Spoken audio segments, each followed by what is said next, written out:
ಕರ್ನಾಟಕದ ಸಿರಸಿ ಹತ್ತಿರದ ಒಂದು ಪುಟ್ಟ ಹಳ್ಳಿ. ಬೆಳಗಿನ ಜಾವ, ತಂಪಾದ ಗಾಳಿ, ಹಕ್ಕಿಗಳ ಚಿಲಿತಿಲಿ, ಹಸಿರು ಅಡಿಕೆ ತೋಟಗಳು.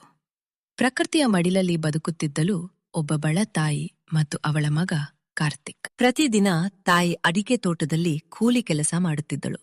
ದಿನವಿಡೀ ದುಡಿದು ಬಂದ ಹಣದಲ್ಲಿ ಮಗನ ಓದಿನ ಕನಸು ಕಟ್ಟುತ್ತಿದ್ದಳು. ನಾನು ಊಟ ಮಾಡಿದ್ದೀನಿ ಮಗ, ನೀನೇ ಈ ಊಟ ತಿನ್ನು. ಮಗ ನಂಬಿ ಊಟ ಮಾಡಿ ಶಾಲೆಗೆ ಹೋದ. ತಾಯಿ ಮಾತ್ರ ಒಂದು ಲೋಟ ನೀರು ಕುಡಿದು ಮತ್ತೆ ಕೆಲಸಕ್ಕೆ ಹೊರಟಳು. ವರ್ಷಗಳ ನಂತರ ಕಾರ್ತಿಕ್ ದೊಡ್ಡ ಅಧಿಕಾರಿಯಾದ. ತಾಯಿಯ ಹಳೆಯ ಡೈರಿಯಲ್ಲಿ ಒಂದು ಸಾಲು ಓದಿದ, ನನ್ನ ಹೊಟ್ಟೆ ಖಾಲಿ ಇದ್ರೂ ಪರವಾಗಿಲ್ಲ, ನನ್ನ ಮಗನ ಭವಿಷ್ಯ ಮಾತ್ರ ತುಂಬಿರಬೇಕು. ಆ ಮಾತು ಓದಿದ ಕಾರ್ತಿಕ್ ಕಣ್ಣೀರು ಹಾಕಿದ. ತಾಯಿಯ ತ್ಯಾಗಕ್ಕೆ ಯಾವುದೇ ಬೆಲೆ ಇಲ್ಲ. ಅವಳು ಇರುವವರೆಗೆ ಅವಳನ್ನು ಪ್ರೀತಿಸಿ.